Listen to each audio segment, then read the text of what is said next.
આપણે અમેરિકાથી એક કાગળ પાયું, તમે જેની રાહ જોતા હતા ને એ વસ્તુ તમને બતાવું. તો એમાં બાજરામાં નુકસાની એટલે એમાં શું વાત કરવી. આપણે એરપોર્ટની અંદર એન્ટ્રી થઈ ગઈ ને આવી લક્ઝરી મોટી મોટી બસો ને હેલો યુટ્યુબ ફેમિલી, તમારું સ્વાગત છે મારા એક વ્લોગ વિડીયોની અંદર. બધાને જય દ્વારકાધીશ. અને આપણે અત્યારે વ્લોગની શરૂઆત કરી છે રાત બપોરના નહીં એટલે મિનિમમ રૂંઢે 4 વાગ્યે.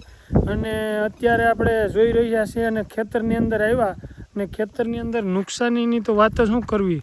આ બધીની અંદર આ બધી આખો ચારો છે ને 4 વીઘાનો ચારો હતો આ જે માલઢોરને ખવડાવવા માટેનો, એ પલળી ગયો છે અને નુકસાનીની કોઈ પાર નથી. ને અત્યારે આ માવઠું કહેવાય કે ઉનાળાના દિવસોમાં વરસાદે પૂરું કરી નાખ્યું. એટલે આ રીતનું અમે ખેડૂને તો સહન કરવું બહુ ભારી પડી જાય. નહીં, સહન તો કરવું જ પડે કાયમી માટે. એટલે વિડીયોમાં તમે બન્યા રહીજો, આપણે કંઈક નવું આપ તમને દેખાડતા રહેવું. અમે અડીજ જો એટલામાં આખા બગડી ગયા છે ને આ સાઈડ પીળાઈ પડી ગયા. એટલે અમે મોસમ એક રીતના કટિંગ આખી આપણે એક રીતના અડીજ વાઢવાનું ટાણું આવી ગયું. અને આમ વેધર તમે જો કાંઈ મસ્ત દેખાય, વાતાવરણની તો કોઈ સીમા નહીં. ને આ સાઈડ છે ને આપણે આખો નારિયેળીનો બગીચો છે ને આ સાઈડ પાછી થોડીક આપણે નારિયેળી 4 વીઘાની કરી ને એમાં બાજરાનું વાવેતર હતું ને, તો એમાં બાજરામાં નુકસાની એટલે એમાં શું વાત કરવી. એટલે આપણે જે અત્યારે બાજરો કેટલો મોંઘો છે, એક મણના 20 કિલોના કેવડા ભાવ છે, 600-700 રૂપિયાના ભાવ, એની મિનિમમ એવડો ભાવ હોય. પણ હવે ખેડૂત માટે સહન કરવાનું તો કાંઈ રહેવાનું જ છે બધી. ને એ ખેડૂત ઘાસ ને સહન કરતો રહે. ને આ અડીજનું હમણાં ટૂંક સમયમાં કટિંગ કરવાનું થાય. અને નારિયેળીના બગીચામાં તમને થોડું ઘણું બતાવું. આ આખો નારિયેળીનો બગીચો છે ને નારિયેળીના બગીચામાં પણ નુકસાની તો છે જ, કારણ કે નારિયેળ અમુક ટકા આવું ખરવાનું બહુ પ્રોબ્લેમ રહે. અને નારિયેળી બને ત્યાં સુધી વાવેતર આવે ગીર સોમનાથમાં તો બહુ મોટું વાવેતર નારિયેળીનું. ને અવારના 2 વર્ષથી નારિયેળીમાં થોડોક પ્રોબ્લેમ આવ્યો કે જ્યાં 20-25 નારિયેળ એક લૂમમાં લાગતા ને અત્યારે એમાં 2 ને 3 લાગવા અરગી ગયા. તમારે જોવા હોય ને તો એ પણ હું તમને બતાવું. આ જો તમે 1 ને 2 1 2 બસ જો આ રીતનું જો આમાં એક લૂમ વ્યવસ્થિત લઈ ગઈ થોડી. હવે થોડુંક આ વરસાદને વાતાવરણને કારણે થોડુંક ઠંડુ થયું ને એટલે એને કારણે થોડીક નારિયેળીમાં ને થોડુંક ફેરફાર થયો છે. અને નારિયેળીના બગીચામાં આપણે આવ્યા અત્યારે એમ ઠંડક ભર્યું વાતાવરણ પણ છે. અને આગળ તમને એક નવી સરપ્રાઈઝ પણ આપણા માટે આવી, એટલે એ તમારા સપોર્ટ વિના શક્ય તો નહોતું. ને આપણે અમેરિકાથી એક કાગળ પાયું, એટલે એ તમારો સપોર્ટ હતો ને ત્યારે એ કાગળ આવ્યું. એટલે તમારો તો બહુ ખૂબ ધન્યવાદ પાત્ર છે તમે બધા. નારિયેળીની વાત કરીએ ને તો મારાથી નાના ભાઈ છે ને એ આ રીતનું રોપાનું ઉછેરનું કરે. એટલે મિનિમમ 1.5 વર્ષથી કામ કરે. મારા દાદા પહેલાં કરતા. એક જાતનો ડીટીનો રોપો બને છે ને આ બધી નારેડીમાં એ આ ઉપર ગ્રો કવર મારેલ છે. ને તમને જો નજીકથી પણ બતાવું. ને આ નારેડીના રોપાની કિંમત તો બહુ, પણ કારણ કે મહેનત એવડી કરે, કારણ કે મિનિમમ 24 મહિના લાગે. આપણે અંદાજે આપણે કંઈ વાત કરીએ ને તો 24 મહિના, કારણ કે એક રોપાને મિનિમમ કૂટો ફૂટે ને કે એક રોપો નાનો એવડો તૈયાર થાય ને 24 મહિનાની વાર લાગે. એટલે એને કારણે એવડો એનો ભાવ છે. અને એ 3 વર્ષ કે 4 વર્ષની અંદર આવવા પર વર્ગીય છે. ને એનું વ્યવસ્થિત રીતે ફલનીકરણ થાય અને પછી એ કૂટો બહાર આવે. ને એના કારણે તમને વ્યવસ્થિત પછી કોઈ ખેડૂતને કે તમને થોડાક રોપાઈ બતાવી કે આ રીતનું ઉછેર થતું હોય. કારણ કે શરૂઆતના રોપા હોય એ તમને બતાવી દઉં. એ રીતનું નાના મોટું ઉછેરિંગ થાય ને પછી અહીંયાથી કૂટો ફૂટે ને એ છોડ બને. ને પછી જ્યારે ચોમાસાનું વેધર આવે કે ચોમાસાની અડીગડીની ભય હોય ને ત્યારે એનું વાવેતર થાય. તો હું તમને થોડોક એનું પણ બતાવું કે આ રીતનું વાવેતર હોય ને એવડો એ રીતનું 24 મહિનાની વાર લાગે મિનિમમ એને છે ને તૈયાર થતા. આ રીતનું વાવેતર થાય ને આ જો અત્યારે તૈયાર થયા. કારણ કે મિનિમમ તમે વાવેતર કરો ને કે એક કૂટાને જો આ છોડ છે એ તૈયાર છે ને જો આ એક નાનો એવડો છોડ નીકળો આ રીતના છોડ ઉપર થાય ને એને મિનિમમ વાર લાગે ને તો 24 મહિના આ રીતનો વેચવા લાયક થાય. એટલે એવડી મહેનત છે ને ખેડૂત ભાઈઓને લાગે. એટલે જો તમારે કંઈ પણ નવા મોટું જાણવું હોય તો કોમેન્ટ કરજો. હું કોમેન્ટનો રિપ્લાય આપીને તમને જણાવીશ. વાર લાગશે 1-2 દિવસની, પણ વારા ફરતી બધાને હું જણાવી દઈશ. તમે જેની રાહ જોતા હતા ને એ વસ્તુ તમને બતાવું.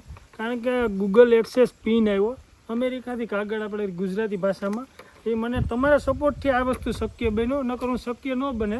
કારણ કે તમે એવડો સપોર્ટ દેખાડો ને તો હું અત્યારે 10,000ની આગળ ફેમિલી લઈને કારણ કે તમે સપોર્ટ દેખાડો ને તો અહીંયા તમે મારી ફેમિલી છે ને 10,000ની આડેગાડે તમે ફેમિલી થવા આવી છે. એટલે અમે તમે થોડીક સપોર્ટ દેખાડશો ને તો આપણા સબસ્ક્રાઈબરમાં ને થોડોક વધશે ને તમને બધાને હું દેખાડતો રહી. ને આ ગૂગલ એક્સેસ પિન છે એ તમારા કારણથી જ આવ્યો, એટલે તમે ધન્યવાદને પાત્ર છે. ને તમને બધાને થેન્ક યુ ને તમે એવડી મને પ્રોત્સાહન ને તમે વિડીયો ઉતારતા, કારણ કે હું એટલો વિડીયો સામે બોલી પણ નહોતો શકતો, એટલે એટલો હું બોલતો થયો ને એનું કારણ હોય ને તો પરેશભાઈ છે.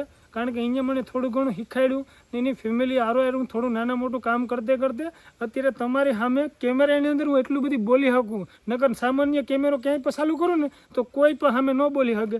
એના સપોર્ટને કારણે ખરેખર જો ગૂગલ લખેલ છે, આપણે ગૂગલનો લોગોય બતાવીએ ને પર્સનલ થોડીક ડિટેલ બધી આમાં હોય એ તમને નહીં બતાવી શકું. એટલે એનું કારણ એવું કંઈ નથી, પણ એ બધી એક રીતના બધી આખી ડિટેલ હોય ને એમાં થોડુંક બેંક જોડાણ રહે ને એવું રીતનું હોય.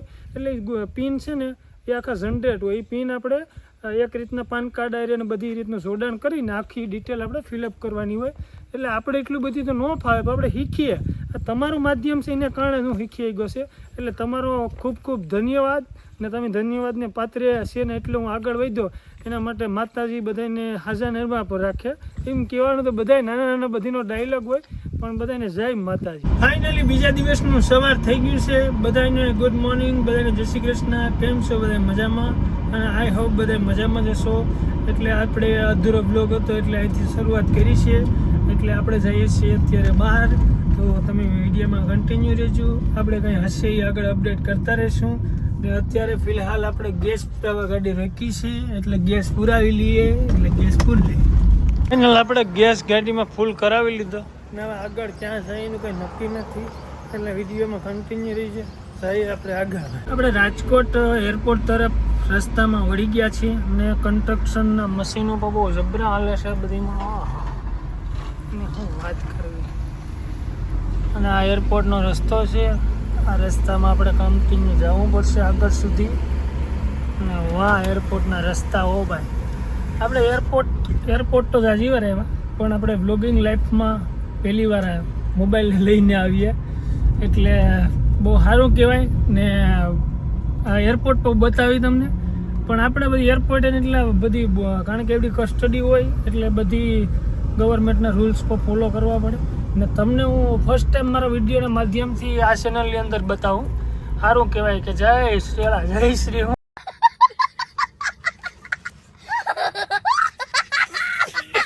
એરપોર્ટ છે આવી શું કહેવાય.